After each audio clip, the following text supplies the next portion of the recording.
Welcome to today's episode of Get Sweaty with Leddy. I have foot expert Delaney from Minnemals here with me, and I'm really excited to talk about what you specialize in, because I don't know where I would be if I didn't have feet that could hold me up all day long, right? You know, I put a lot of emphasis on sleep, but think of how much time we spend, on our feet, moving around. And me especially, coming from just a life of chronic back pain, sitting down just isn't really my favorite thing. So I'm always standing up, I'm always moving around. And recently it was, brought to my attention that I need to have just better footwear. And coincidentally, I was introduced to Delaney last year as I was really putting more emphasis on proper footwear and what will be better for me. So now we get to talk to the expert sitting next to me in the sauna here. So Delaney, what brings you into pain? Not that you ever want to have a bout of pain. I wouldn't wish it on anyone. However, my experience with pain is kind of what got me started on my career path. So I was playing soccer in college, and I got chronic compartment syndrome. I can go into it if you want me to. However, I was given surgery or rest as my options. Not really. The surgery was super ineffective, and I obviously couldn't rest. So I got to my naive point where I was like, screw it, do the surgery. I'm done playing with this and trying to deal with it. Thankfully, my dad has always been very alternatively minded. I mean, he's got like the OG red light. We thought he was so weird. And now you're like, dang it, Dad, you were on point with all these things. And he was just like, pump the brakes, let me look what else is out there, and stumbled upon muscle activation techniques because I had this pain when I would run, specifically, obviously, with soccer. And I went to it and totally was captivated by an alternative mindset and an alternative way of looking at the body. And that kind of got me started on my practice. I love it. Yeah, and that is the old adage from a lot of doctors that you'll see. Oh, don't do anything, or let us cut you open and figure it out. Yeah. And that hopefully it works. and hopefully it works, right? And then you're still going to have to go through a grueling process of rehabilitation. So to be able to get in front of that and do that rehabilitation beforehand, or to just prevent surgery altogether, like that's just taking power back for your own body.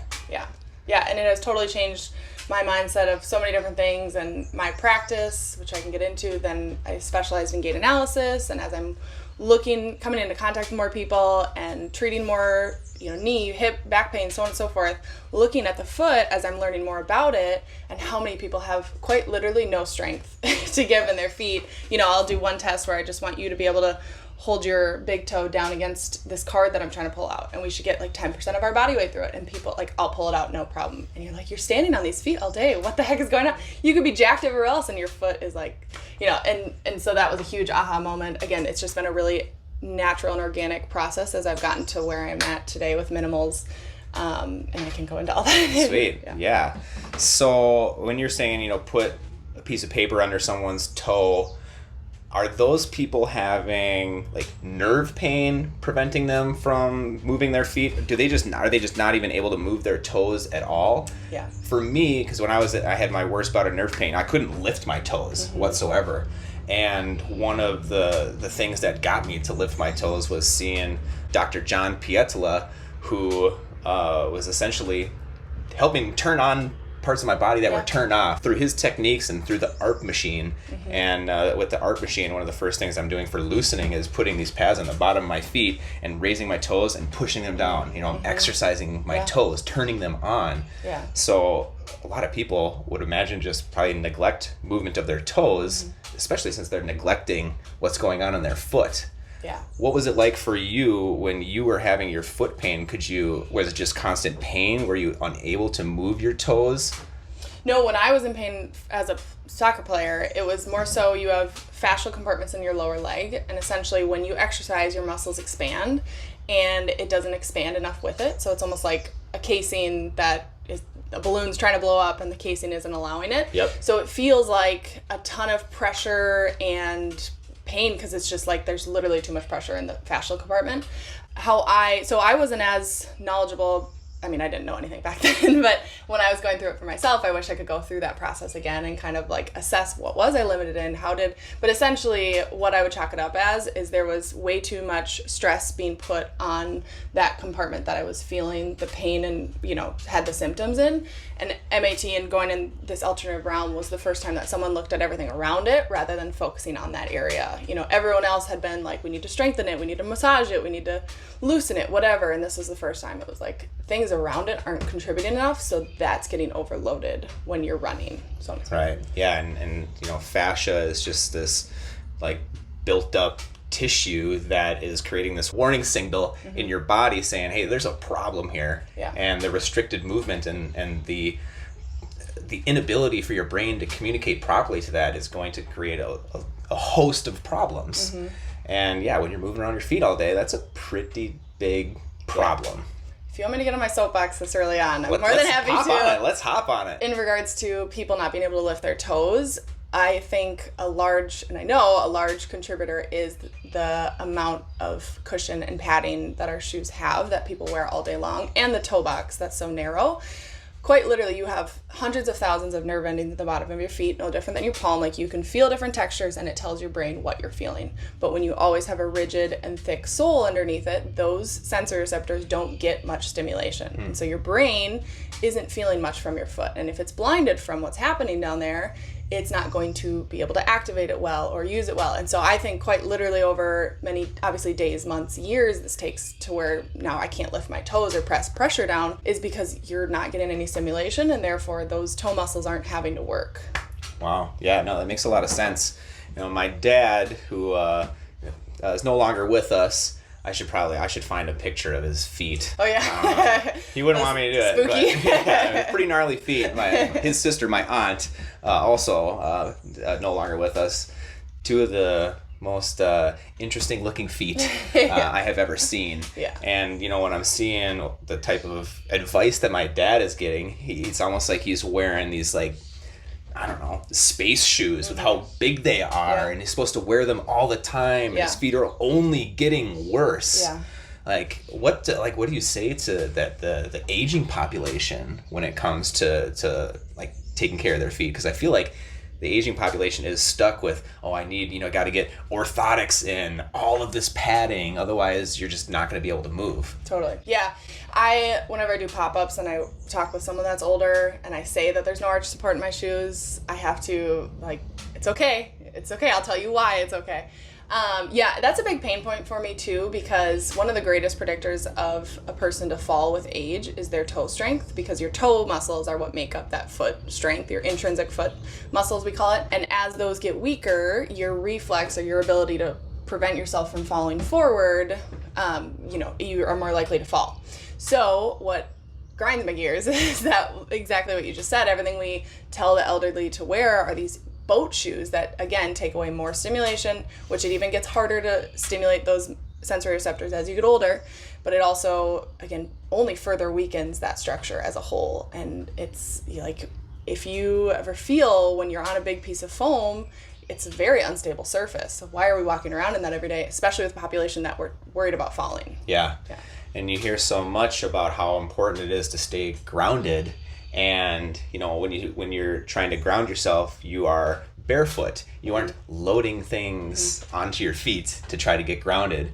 And so this is about your shoe is about the most grounded way to be able to walk, in a sense, right? Because you can't always walk around barefoot. Yeah, right. No, totally. The ground's not safe out there. Totally. You might step on something that might cut you, or just it's just dirty in a sense too. And there's abrasive surfaces that would rip your skin up too. So you can't always be barefoot. When it comes to like how you tell people to move or take care of their feet, what is the first thing that what is the first step towards proper care of the foot?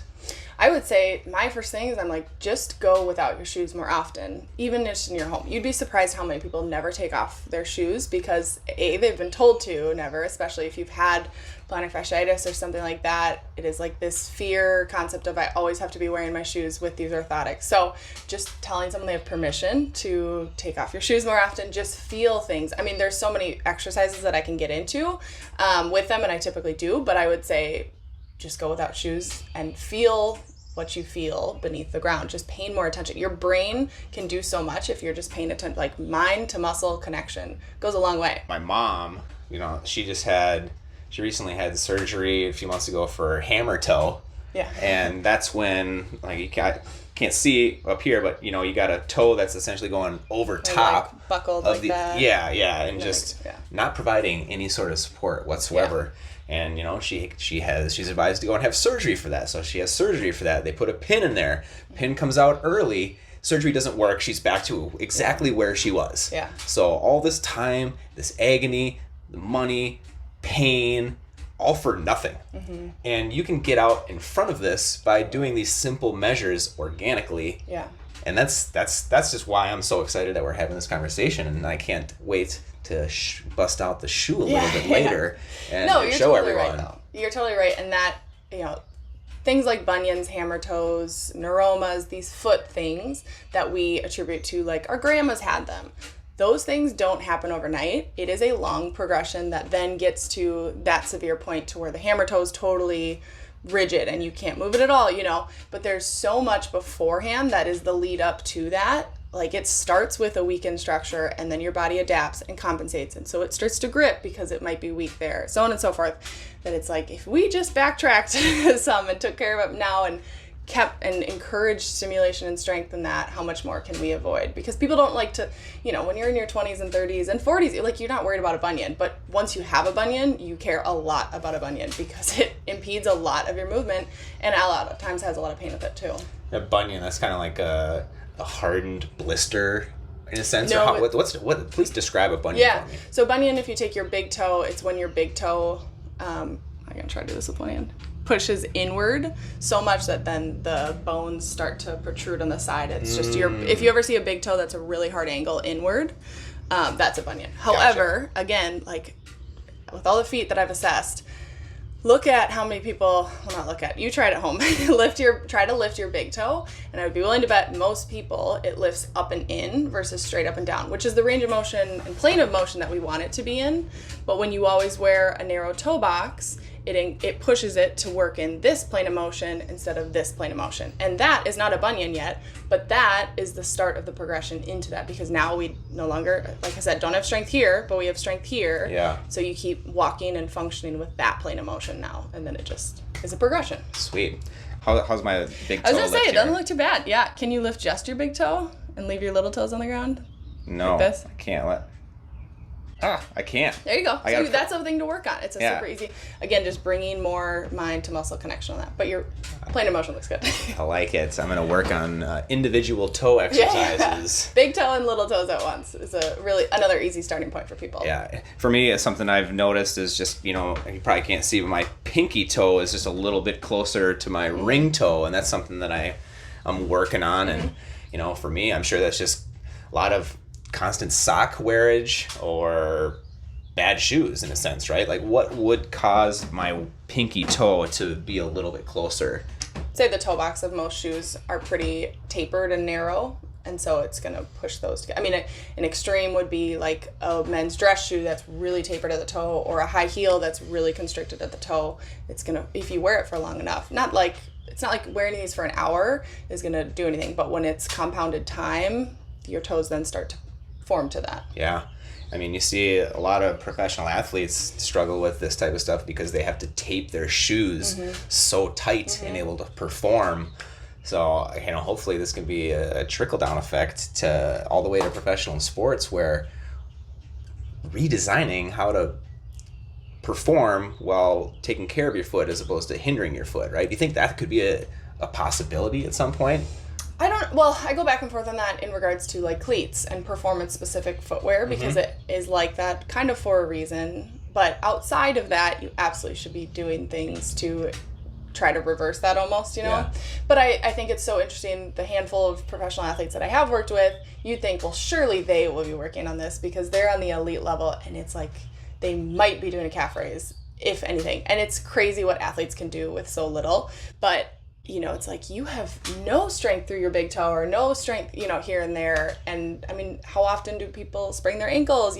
A lot of our ankle stability comes from our toe muscles. Yeah. It's just like, how is this not being talked about, Yeah, and I like how you mentioned just early on about all the nerve endings that are in our feet and our hands. And that's where a lot of just pain can come from, is the neglect of, running into something or stubbing your toe. Like, that creates problems right there because of all the sensitive nerve endings. So again, it just makes sense to pay attention to your feet. Don't just slap any old regular sock or shoe on.